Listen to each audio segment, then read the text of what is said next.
नमस्कार, मेरा नाम है डॉक्टर पूरू धवन और आज की इस वीडियो में आपको बताऊंगा वो मेडिसिन्स जो आपने पूरी तरह से अवॉइड करनी होती हैं। किडनी फेलियर जब किसी की होती है तब हमारी किडनी की फंक्शनिंग कम होनी शुरू हो जाती है। तो जितनी भी नेफ्रोटॉक्सिक यानी किडनी को नुकसान पहुंचाने वाली मेडिसिन्स होती हैं वो एक किडनी फेलियर पेशेंट को मना होती है। चाहे आपके यूरिन में प्रोटीन आ रहा हो, चाहे आपका क्रिएटिनिन बढ़ा हुआ हो, अगर आपकी किडनी में ज़रा सा भी नुकसान हो रहा है तो जो मेडिसिन मैं आपको बताने वाला हूँ वो आपने पूरी तरह से बंद रखनी है। मगर दिक्कत क्या है कि इन मेडिसिन की लिस्ट बहुत बड़ी होती है। कुछ मैं आपको बता दूंगा, कुछ जो रह जाएं उनको आप किस तरह से गूगल पे सर्च कर अपनी किडनी के लिए सेफ है या नहीं है इसको आप फाइंड आउट भी कर पाएंगे।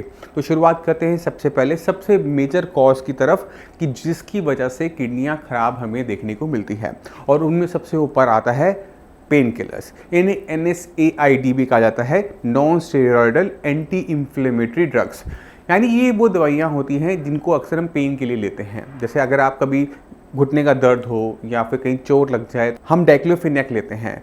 ये जो डाइक्लोफिनेक सॉल्ट है ये एक हेल्दी पेशेंट तो ले सकता है, एक हेल्दी पर्सन तो ले सकता है, मगर अगर आपकी किडनी खराब हो रही है या हो चुकी है, अगर आप डाइक्लोफिनेक लेंगे तो चांसेस क्या होते हैं कि इस डाइक्लोफिनेक की वजह से क्रिएटिनिन बहुत तेजी से बढ़ेगा। क्यों? क्योंकि उससे आपकी किडनी के अंदर नुकसान होगा। तो हमने डाइक्लोफिनेक जैसा सॉल्ट नहीं लेना होता अगर हमें कहीं पर भी दर्द है। इसी तरह से दर्द की एक और दवाई बहुत कॉमनली चलती है, अक्सर हम इसको अब देखते हैं कि गाँवों साइड ज़्यादा चलती है, उसका नाम है नीमोसिलेट, जिसे हरी पत्ते वाली गोली भी बोला जाता है। नीमोसिलेट का भी फंक्शनिंग वही है, दर्द में आराम देती है, मगर दर्द में आराम देने के लिए ये आपकी किडनी को नुकसान पहुंचाती है। तो आपने ध्यान के रखना है नीमोसिलेट और डाइक्लोफिनेक जैसे सॉल्ट से आपने दूर रहना है। अब सवाल उठता है कि कौन सा दवाई हमारे लिए अच्छी है अगर हमें दर्द हो रहा है तो उसमें सबसे अच्छा काम करती है वो है ट्रामाडोल। ट्रामाडोल जो है वो ओपियम यानी अफीम का डेरिवेटिव होता है। इससे नशा नहीं होता मगर दर्द में आराम मिलता है। ये एक नेचुरल डेरिवेटिव है। जिस तरह से हम आयुर्वेदिक मेडिसिन देते हैं नेचुरल तरीके से, इसी तरह से ये जो दर्द की गोली है जिसे आप ट्रामाडोल या अल्ट्रासेट के नाम से जानते हो, ये अफीम का डेरिवेटिव है। इसका यूज़ आप कर सकते हैं क्योंकि ये आपकी किडनी के लिए सेफ है। अब सवाल उठता है कि अब डॉक्टर कोई भी दवाई लिखे, हम उसे कैसे जज कर सकते हैं कि कौन सा पेन किलर मेरे लिए ठीक है या नहीं है। इसके लिए आपको इस वीडियो के एंड तक बने रहना पड़ेगा। दूसरे टाइप का ड्रग जिसे हमें ध्यान में रखना होता है वो है एंटीबायोटिक्स। एंटीबायोटिक्स के बारे में हम बहुत कम सुनते हैं कि उनसे किडनी को नुकसान हुआ, मगर ऐसा नहीं है। एंटीबायोटिक एक बहुत बड़ा रीज़न बनता जा रहा है किडनी डैमेज का। अक्सर हम देखते हैं इंडिया में जब हम कोई डॉक्टर के पास जाते हैं तो एंटीबायोटिक की डोज वो बहुत हाई डोज पे शुरू करते हैं। वहीं पर अगर हम किसी यूरोप के डॉक्टर का ट्रीटमेंट देखते हैं या US के डॉक्टर का ट्रीटमेंट देखते हैं तो वो दवाइयाँ बहुत हल्की देते हैं। ये अब हल्की और भारी दवाइयों का यूज़ एक डॉक्टर की अपनी पर्सनल चॉइस पर डिपेंड करता है, मगर हम देखते हैं कि कुछ 1% पेशेंट के अंदर इन एंटीबायोटिक से नुकसान हो जाता है। क्योंकि एंटीबायोटिक का जो मेटाबॉलिज्म है यानी उसके काम करने की जो क्षमता है या उसका जो ब्रेकडाउन होता है बॉडी में, वो दो बड़े जगह पर होता है। पहला उसे लीवर ब्रेकडाउन करता है, उसके बाद लीवर के ब्रेकडाउन करने के बाद वो हमारे किडनी के रास्ते होते हुए हमारे यूरिन के रास्ते बाहर जाता है। अगर कोई मेडिसिन उस बीच में आपकी किडनी को नुकसान पहुंचाती है तो क्रिएटिनिन लेवल्स बढ़ने के चांसेस होते हैं। अब इसमें जो सेफ एंटीबायोटिक कौन सा है, कौन सा हम खा सकते हैं, कौन सा नहीं खा सकते, ये एक बहुत बड़ा मुद्दा है और अक्सर डॉक्टर इसे सोच समझ के देते हैं, मगर डॉक्टर की गलती से आपकी किडनी को नुकसान हो सकता है। तो जब भी कोई डॉक्टर आपको मेडिसिन लिख के दे, खासकर एंटीबायोटिक लिख के दे, तो आप उसको एक बार गूगल पर सर्च करके खुद देख सकते हो कि वो आपकी किडनी के लिए कितना सेफ है। तो आप पहले क्या काम करोगे, आप लिखोगे, जैसे आप मान लो कि डॉक्टर ने आपको दी दवाई एमोक्सिसिलिन। एमोक्सिसिलिन एक बहुत नॉर्मल कॉमन एंटीबायोटिक है जिसका हम बहुत जगह यूज़ करते हैं, चाहे हमारा गला खराब हो, कहीं फोड़ा फुंसी हो रहा हो, चाहे हमारे यूरिन में इन्फेक्शन हो, एमोक्सिसिलिन का जो प्रयोग है वो बहुत ज़्यादा मात्रा में किया जाता है। तो जब भी आप कोई मेडिसिन लेकर आते हैं तो उसके ऊपर छोटे छोटे अक्षरों में मेडिसिन के अंदर कौन सा सॉल्ट है वो लिखा होता है। ब्रांड नेम कोई भी हो सकता है, कंपनी कोई भी हो सकती है, मगर उसके ऊपर उस सॉल्ट का नाम लिखा होता है। तो आप क्या करेंगे, उस नाम को उठाएंगे, जैसे यहाँ पर हमने लिया एमोक्सिसिलिन, और गूगल पर सर्च करेंगे एमोक्सिसिलिन किडनी डैमेज या फिर एमोक्सिसिलिन किडनी इंजरी। अब आप इसमें देखिए ऊपर की 4-5 जो होती हैं वो अक्सर एड्स होती हैं। उन एड्स को आप हटाते हुए जो पहला आप देख रहे हैं उसको आप पढ़ने की कोशिश कीजिए, क्या लिखा हुआ आ रहा है। अब जब हमने इसे खोल के देखा तो उसमें लिखा हुआ है amoxicillin has been associated with acute kidney injury, यानी वो आपकी किडनी को एकदम काम करने से बंद कर सकती है। अगर आपकी किडनी कमज़ोर है और इस टाइम में आप गलती से भी एमॉक्सिसिलिन का सेवन कर लेंगे किसी भी रीज़न से, चाहे डॉक्टर ने लिखी है, चाहे उन्होंने गलती से लिखी, चाहे आपने ले ली, तो चांसेस हैं कि इस एमॉक्सिसिलिन से आपकी किडनी ख़राब हो सकती है। इसी तरह से जितने भी एंटीबायोटिक्स आपको दिए जाते हैं उनको आप इसी तरीके से जज कर सकते हैं कि वो आपकी किडनी के लिए कितना सेफ़ है या नहीं है। ऐसा नहीं है कि सेफ़ एंटीबायोटिक नहीं है।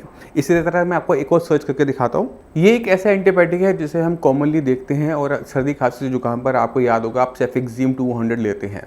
तो जब हमने इसे सर्च किया सेफेक्सिम किडनी इंजरी के नाम से या किडनी डैमेज के नाम पर, तो हमें इसमें देखने को मिलता है कि इससे भी किडनी को नुकसान पहुँच सकता है।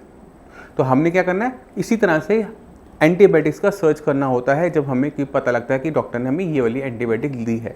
क्योंकि अगर हम सही एंटीबायोटिक को नहीं सिलेक्ट कर पाते या ऐसे एंटीबायोटिक को सिलेक्ट नहीं कर पाते जिससे नुकसान कम से कम हो, तो वो हमारी किडनी के लिए घातक हो सकता है। ये जो एंटीबायोटिक है सेफेक्सिम, ये सेफेलोस्पोरिन जो हमारे ड्रग है उस क्लास का है और ये बहुत सेफ़ माना जाता है, सेफ़ देखा जाता है। मगर ये किस पे नुकसान पहुंचाएगा, किस पे नुकसान नहीं पहुंचाएगा, ये बिना दिए किसी डॉक्टर को नहीं पता लगता। डॉक्टर अपनी तरफ से पूरी कोशिश करता है कि आपको बेस्ट टू बेस्ट मेडिसिन से कम टाइम में ठीक करे, मगर जो मेडिसिन एलोपैथिक मार्केट में अवेलेबल हैं वो सबको सूट नहीं करती। तो हमने ध्यान रखते हुए चलना होता है अपनी बॉडी को आप खुद कैटेगराइज करो कि आप किस कैटेगरी में आते हो। कुछ लोग होते हैं बहुत सेंसिटिव होते हैं, कुछ लोग ऐसे होते हैं जो कभी सेंसिटिव होते हैं कभी नहीं होते, कुछ होते हैं कुछ भी खा लें सब कुछ ठीक चलता है। तो अगर आपको छोटी छोटी बातों पे एलर्जी हो जाती है तो यानी आपकी जो बॉडी है वो सेंसिटिव टाइप की है। तो आपको अपनी मेडिसिन की जो डोसेज है वो कम रखनी चाहिए, हार्श मेडिसिन से बचना चाहिए और आपको फिर इस हिसाब से अपने ट्रीटमेंट को आगे बढ़ाना चाहिए। दूसरा, जो अगर कोई हार्ड इंसान है, जैसे मैं समझता हूँ कि मैं हूँ, तो कभी कर क्या होता है कि हम कोई भी मेडिसिन खा लेते हैं तो हमें कोई किसी टाइप की एलर्जी देखने को नहीं मिलती, किसी टाइप का एडवर्स रिएक्शन देखने को नहीं मिलता, सब कुछ बहुत स्मूथली मूव करता है। तो आपको अपनी बॉडी को कैटेगराइज करते हुए डोसेज को रखना होता है। इसलिए डॉक्टर आपसे पूछता है कि आपको एलर्जी तो नहीं हो रही, क्योंकि उससे थोड़ा बहुत आइडिया मिल जाता है कि आपकी बॉडी किस टाइप की है। अगर आप बार बार बीमार पड़ते हैं, बार बार आपको स्किन एलर्जीज होती हैं, बार बार आपको रिएक्शंस होते हैं, यानी सेंसिटिव टाइप के हैं। अब हम एक और एंटीबायोटिक के बारे में बात करते हैं जो मैक्सिमम किडनी फेलियर पेशेंट को लेना पड़ता है जब उनको यूटीआई होता है, वो है नाइट्रोफुरेंटोइन। नाइट्रोफुरेंटोइन के बारे में जब हमने सर्च किया तो हम इसमें देखते हैं कि हमें किसी भी टाइप का किडनी डैमेज का कोई भी हमें आर्टिकल न्यूज़ नहीं देखने को मिली। बातें हो रही हैं मगर हमें कोई भी एक केस नहीं मिलता कि जहाँ पर हमें देखने को मिला कि नाइट्रोफुरेंटोन लेने की वजह से किडनी डैमेज हो गई। यानी जो नाइट्रोफुरेंटोन है वो एक किडनी फेलियर का पेशेंट ले सकता है, मगर नाइट्रोफुरेंटोन की जो हम यूज़ है वो अक्सर हम यूटीआई के अंदर करते हैं। तो आपको देखना पड़ेगा कि आपको कौन सी बीमारी है, उस बीमारी के लिए कौन सा ड्रग मेरे लिए सही रहेगा और किस मात्रा में रहेगा। तो अक्सर हम ये काम डॉक्टर पर छोड़ते हैं कि डॉक्टर हमें लिख के देता है कि आपने इतनी मात्रा में ये दवाई लेनी है या इतनी मात्रा में ये लेनी है। आप एक बार उसको ज़रूर गूगल पे सर्च करके देख लीजिए कि कहीं डॉक्टर से की हुई गलती आपको भारी ना पड़े। इसमें कोई भी खराबी नहीं है, कोई डॉक्टर बुरा नहीं मानता। डॉक्टर हद से हद क्या करेगा, अपनी गलती मानते हुए उसे चेंज कर देगा, या कम से कम आपको पता होगा कि इसको लेने के बाद मेरे जो लेवल्स हैं, क्रिएटिनिन लेवल्स हैं वो बढ़ सकते हैं, तो आप मेंटली प्रिपेयर्ड रहेंगे। तो इससे हमें ये फ़ायदा होता है। तो कोई भी मेडिसिन, खासकर एलोपैथिक मेडिसिन के, ये हमें साइड इफेक्ट्स देखने को मिलते हैं और इनसे हमें बचते हुए चलना पड़ता है। अगर आप हेल्दी हैं, किडनी को कभी कोई नुकसान नहीं हुआ, तो भी हम मेडिसिन की डोसेज पर ध्यान देते हुए अपने आप को किसी भी टाइप के साइड इफेक्ट से बचा सकते हैं।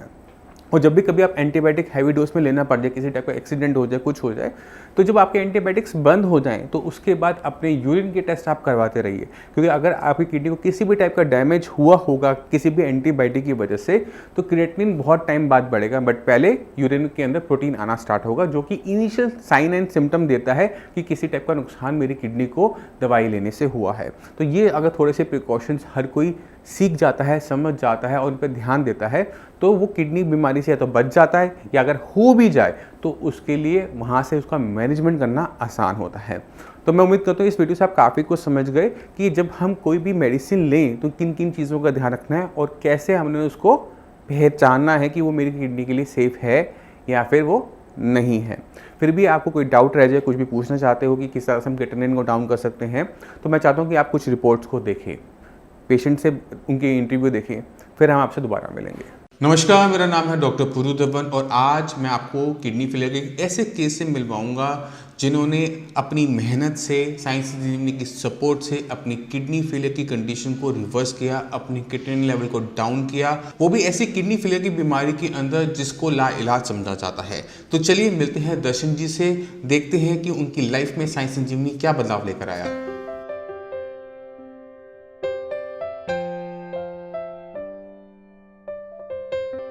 उनको 2017 के अंदर पता लगा था उनको ऐसी प्रॉब्लम है किडनी की। इनका मेनली जो था, इनको 2004 में हार्ट की प्रॉब्लम थी, तो 2004 में इनका एंजियोग्राफी वगैरह हुई थी, तो इनकी ब्लॉकेज वगैरह आई थी, तो उससे ये रेगुलर मेडिसिन 2004 से खा रहे थे। तो 2012 में इनका एक हार्ट का ट्रीटमेंट हुआ था, मतलब कि उसमें 2010 में हो गया था। तो उसमें क्या हुआ था कि इनका चल रहा था, तो वो लॉन्ग टर्म मेडिसिन खाने से शायद मे बी इनके किडनी पे इफेक्ट पड़ा है। पहले मैं मेडिसिन वगैरह, क्योंकि हम सीजे से इंटाइटल हैं, तो वहाँ से उनको दिखाते, स्पेशलिस्ट को दिखाया था कि ट्रीटमेंट उस टाइप का नहीं मिल पा रहा था। तो इनका जब हमने अल्ट्रासाउंड कराया तो पहले तो हमें पता ही नहीं था कि ये बीमारी में होता क्या है, इसमें क्या साइड इफ़ेक्ट है, क्या क्या पेशेंट, पर इनका जो डे बाय डे ये वीक होते जा रहे थे। जब कराया जाता मेरे को थोड़ा उस समय पेशाब के अंदर थोड़ा सा जलन से या तो थोड़ा ऐसा कुछ नॉर्मल रहा था।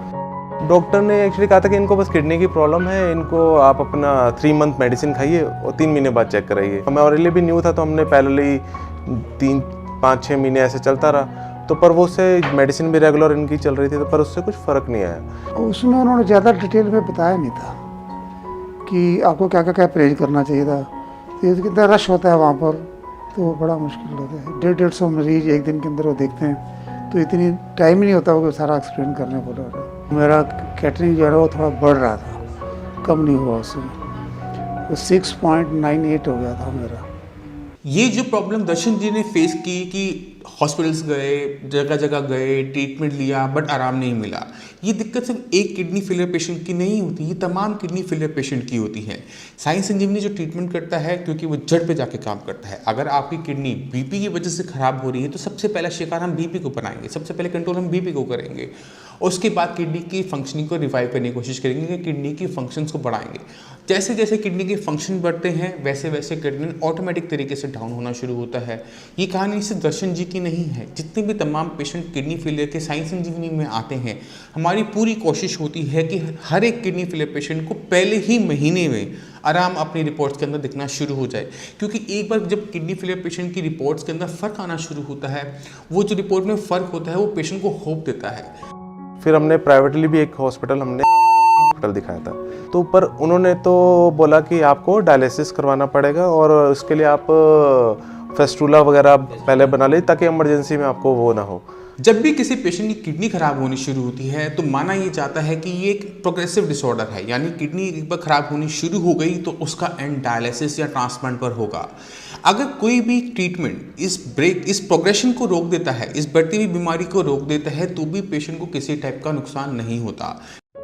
हमने थोड़ा सा यूट्यूब से ही थोड़ा डिटेल वगैरह देखी कि हाँ चलो इससे ये होना चाहिए। उन्होंने जैसे डॉक्टर साहब ने एडवाइस करते हैं कि अच्छा ये पेशेंट को ये चीज़ें नहीं खानी चाहिए या ये परहेज रखना चाहिए। मई में विजिट करा डॉक्टर साहब के, फिर उनको एक्सप्लेन करा कि ऐसे ऐसे इनको ये प्रॉब्लम 2017 में हमें पता चला था और ये इनकी रिपोर्ट है। हम सारी रिपोर्ट्स वगैरह अल्ट्रासाउंड की सब लेके गए।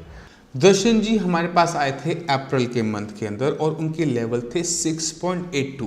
ये तकरीबन 7 के आसपास है। 7 का मतलब होता है 90% किडनी ने अपने फंक्शंस को बंद कर दिया है, और ऐसे लेवल के ऊपर अक्सर डॉक्टर्स डायलिसिस एडवाइस कर देते हैं कि जाओ आप अपना डायलिसिस करवाओ। तो डॉक्टर साहब ने बड़ा अच्छा एक्सप्लेन करा था कि आपको कभी परिवार में किसी को है या नहीं है, तो सारा फिर मैंने कहा मेरे को अभी कोई ऐसी कोई प्रॉब्लम कभी आई नहीं है।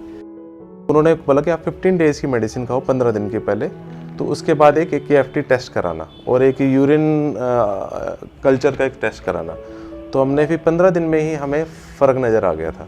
KFT में 0.5 कम हुआ, तो और डाइट भी हमने वही फॉलो करी, तो उससे ये हो गया हमारा थोड़ा सा एकदम से ट्रस्ट बन गया। किडनी लेवल, प्रोटीन और पोटाशियम वगैरह सारे जो पहले अब नॉर्मल थे, वो धीरे धीरे कम होने लगे। लेटेस्ट मैंने ये अक्टूबर में कराया, तो मेरा जो किडनी लेवल है 4.5 आया, और दूसरे बाकी भी जो हैं जो यूरिया ये भी सब कम नॉर्मल रेंज के अंदर आ चुके हैं। बीपी भी मेरा कंट्रोल है, दर्शन जी ने मेडिसिन को बहुत अच्छा रिस्पॉन्ड किया और 6 मंथ्स के अंदर उनके लेवल 7 से घटकर 4.5 आ गए। जो लेवल पहले तेजी से बढ़ते जा रहे थे वो तेजी से घटने शुरू हो गए। साइंस इंजीनियर ने जो उनकी बढ़ती हुई बीमारी थी, उनकी जो किडनी के ऊपर जो सिस्ट बन रही थी, सिस्ट फॉर्मेशन हो रही थी, उसके रोकने का सबसे पहले काम किया, क्योंकि बीमारी का जड़ वो सिस्ट थी जो किडनी के ऊपर बन रही थी। क्योंकि दर्शन जी को बीमारी थी पॉलीसिस्टिक किडनी की। जब सिस्ट पे काम करते हैं, जब जड़ पे काम करते हैं तो किडनी रिवाइव होना शुरू करती है। किडनी पे जो प्रेशर आ रहा होता है, किडनी जो डैमेज हो रही होती है, किडनी लेवल जो बढ़ रहा होता है वो बढ़ना रुक जाता है। डॉक्टर साहब ये कहते हैं धीरे धीरे इनकी मेडिसिन कम होती जाएगी, क्योंकि चीज़ें नॉर्मल होती जाएंगी तो मेडिसिन वगैरह कम होती जाएंगी। क्योंकि प्राइवेट किसी भी हॉस्पिटल में वो तो कहते हैं जी आप डायलिसिस के लिए माइंड बना लो, तो वो थोड़ा सा पेशेंट को भी होता है कि एकदम से यार मुझे डर है, क्योंकि वो फिर लाइफ टाइम का बन जाता है। आज से यदि मैं 4 महीने पहले बात करूं तो ये थोड़ा वीक भी हो गए थे, काफ़ी थोड़ा माइंड में भी पेशेंट लगा लेता है, प्लस बॉडी वेट भी रिड्यूस होता है। अभी इनका क्या है, बॉडी और हीमोग्लोबिन भी इनका टेस्ट होता है, वो नॉर्मल है। ऐसा नहीं कि वो भी कम हो रहा है, नहीं, वो सारी चीज़ें नॉर्मल है। और जो बड़ी हुई है या यूरिया इनका बड़ा वो डे बाय डे कम होता जा रहा है। इनसे मिलने के बाद क्या है कि हमारे को काफ़ी चीज़ें डिटेल में पता चली हैं कि क्या है। मेडिसिन खा रहे हैं तो उसका बेनिफिट भी दिख रहा है। अब हमारा मई से अब हमें 6 मंथ हो गए ऑलमोस्ट, तो अब 6 मंथ में इनका 6.82 से अब इनका 4.50 आ गया है। तो इससे क्या है कि हमारे को इम्प्रूवमेंट भी नज़र आ रही है। और जो मेडिसिन इनकी चल रही थी बीपी की, वो सब इन्होंने डे बाय डे थोड़ी सी कम हो गई है। दर्शन जी की स्टोरी से सारी के सारी किडनी फेलियर पेशेंट्स को इंस्पिरेशन लेनी चाहिए कि 68 की एज के अंदर अगर एक पेशेंट अपनी लेवल्स को इतना अच्छा डाउन कर सकता है तो वो क्यों नहीं कर सकते। ज़रूरत होती है डॉक्टर की इंस्ट्रक्शंस को फॉलो करने की, ज़रूरत होती है उस डाइट को फॉलो करने की, ज़रूरत होती है उस मेडिसिन को सही तरीके से लेने की जो साइंस इंजीनियर आपको रिकमेंड करता है। जितने भी किडनी फेलियर के पेशेंट हैं, मैं उनसे चाहता हूं कि वो होप का ना खोएं। अगर हम सही तरीके से काम करेंगे तो मिलकर इस बीमारी को बहुत आराम से हम कंट्रोल कर सकते हैं। आपकी बॉडी के अंदर किडनी लेवल, यूरिया लेवल बहुत ईजिली मैनेज कर सकते हैं। इस वीडियो को बनाने के लिए, सहयोग करने के लिए, बाकी किडनी फेलियर पेशेंट को इंस्पायर करने के लिए मैं दर्शन जी का तहे दिल से धन्यवाद करना चाहता हूं कि वो पेशेंट्स होते हैं जो किसी भी डॉक्टर के लिए किसी ट्रॉफी, किसी अवार्ड से बहुत बड़े और बहुत कीमती होते हैं। मैं उम्मीद करता हूं इस वीडियो से आप इंस्पायर होंगे, होप नहीं खोएंगे, अपने लेवल्स को कंट्रोल करने के लिए सही डाइट, सही ट्रीटमेंट को फॉलो करेंगे। फिर भी अगर आपको कोई दिक्कत महसूस होती है तो साइंस इंजीनियर के द्वार आप सभी के लिए खुले हैं। आप कभी भी आकर मुझसे मिल सकते हैं, हमारे डॉक्टर से फ्री ऑफ कॉस्ट कंसल्टेशन भी ले सकते हैं। अब इसी के साथ मैं आप सभी से चलने की आगे चाहूँगा। मिलते हैं अगली वीडियो में कुछ नया आपके लिए लेके, तब तक के लिए धन्यवाद।